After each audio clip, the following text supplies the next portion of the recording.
las conversaciones en la Asamblea, para la nueva Asamblea Nacional. Vamos a conocer a qué o a quiénes apuestan los legisladores independientes. La entrevista a la carta, en diálogo directo con los protagonistas de los hechos. Nos acompaña a esta hora Ramiro Vela, asambleísta electo por Tungurahua. Ramiro, ¿cómo está? Muy buenas tardes. Bien, Gigi, gracias por la invitación y un saludo para toda la gente, para FM Mundo y por supuesto para los ecuatorianos. ¿Cómo están apostando ahora los independientes en medio de que vemos cómo están unos hablando de unirse, otros de no cruzar ciertas líneas rojas? Pero de mí no van a escuchar muchos esos términos de líneas rojas, ni de pactos, ni de nada, porque no soy político. Ahora soy político ya por decisión del pueblo de Tungurahua.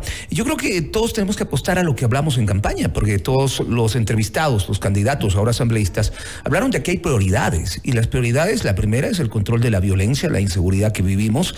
Lo segundo es tratar de buscar nuevas formas de trabajo, nuevas formas para que nuestros jóvenes puedan tener empleo.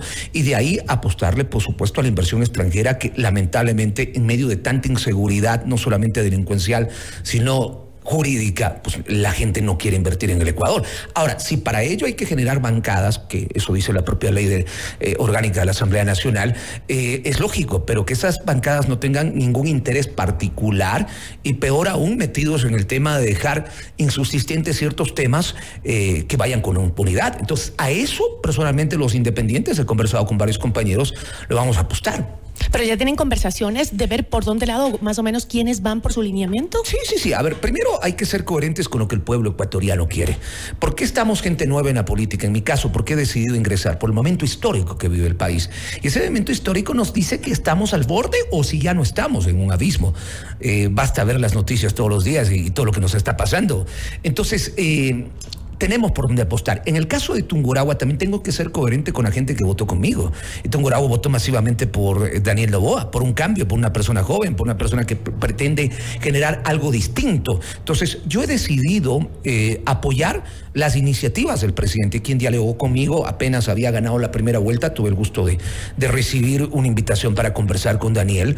Yo no tuve candidato a presidente en Tungurahua y no tuve ese arrastre. Tú sabes que la mayoría de candidatos llegan con arrastre. En mi caso no, y me fue muy fácil escuchar al candidato que llegaba al balotaje y que al final terminó siendo el presidente. Entonces, esa tesis para mí es importante.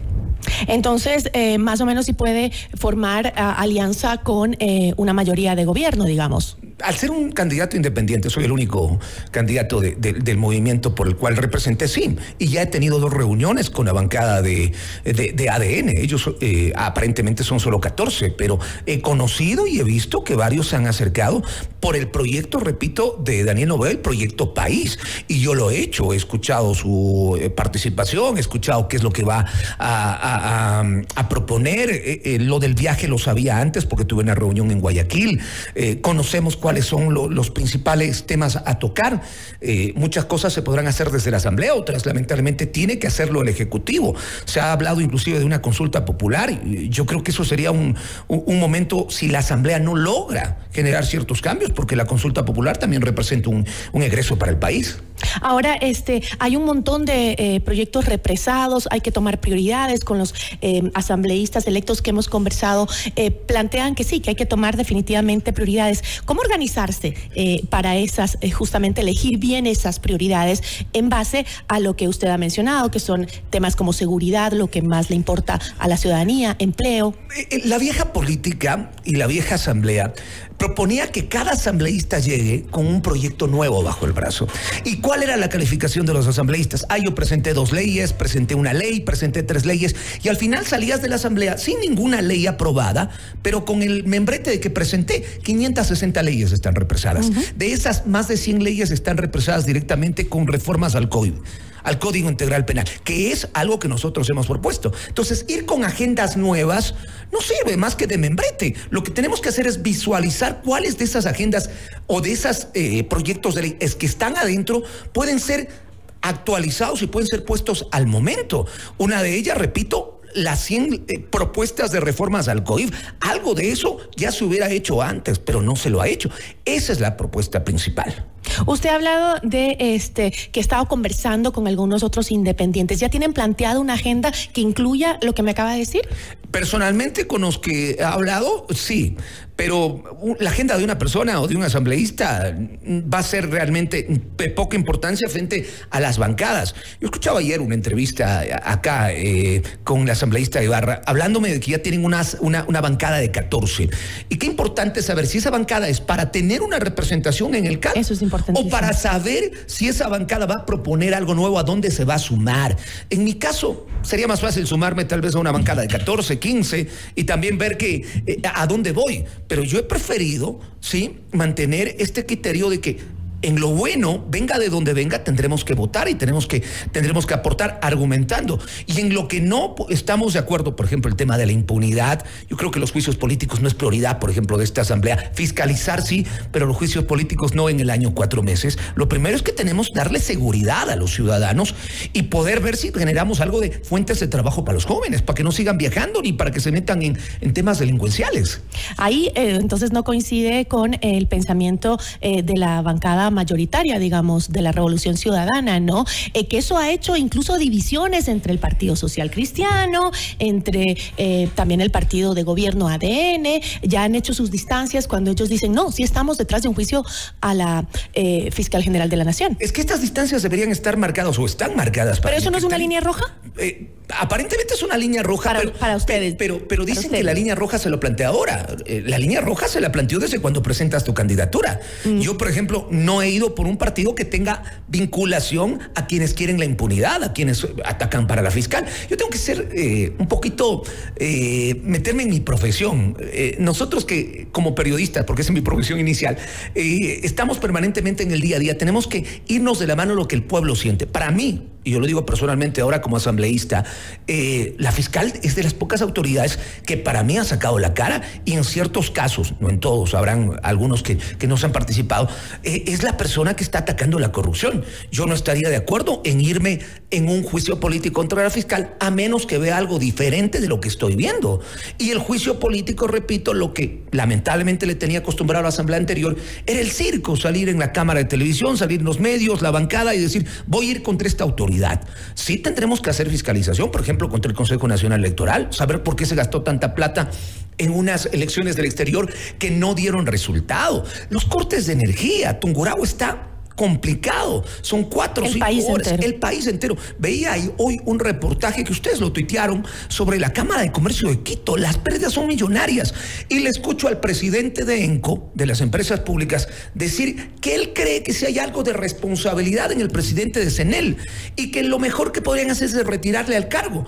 No hay solamente que retirarle del cargo, porque eso sería un premio, hay que retirarle del cargo y hacer una investigación para saber quiénes no actuaron correctamente para estas pérdidas millonarias del país. Eso es fiscalización. Y ojalá tengan todo el tiempo para hacerlo, el tiempo les alcance mejor para hacer todo esto. Ahora, usted viene a la Asamblea por Centro Democrático. ¿Es cercano al correísmo?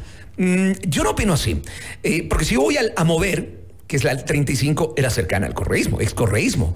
Si yo voy a la 4, era cercana a monerismo y a correísmo. En el país a veces estamos polarizados, hablamos de un número, ¿sí? Yo comparo siempre por mi trayectoria en el tema del periodismo deportivo, que si no gana mi equipo la Copa Libertadores de América, la otra no sirve. Esto es un tema de Ecuador. ¿Sí?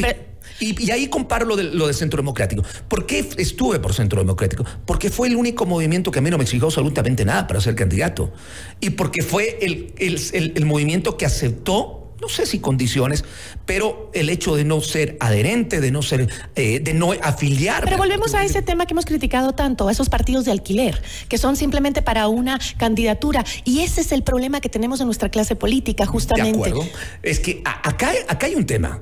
En la Constitución dice que cualquier ciudadano puede ser candidato. Eso no es verdad.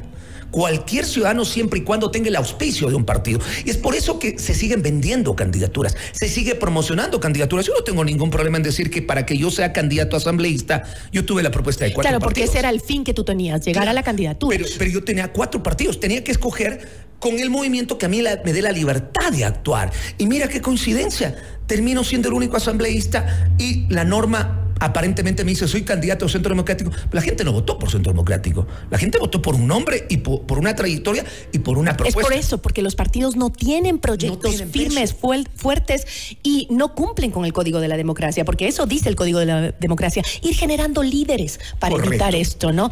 Pero sí, ¿cómo hace un individuo o una persona común, un ecuatoriano que quiere trabajar por el país si no tiene un partido detrás? Si se pelean por las candidaturas, si se pelean por saber si el hijo de un ex asambleísta, si el hijo de un ex alcalde, de un prefecto, tiene que heredar ese puesto. Entonces, lamentablemente nos toca escoger. Y vuelvo a repetir, yo estoy muy tranquilo en el aspecto de Centro Democrático. A mí también me lo dijeron. Está ligado a esto, está ligado a esto. Ahora creo que está menos ligado porque no tiene un poder de 14, 17 asambleístas.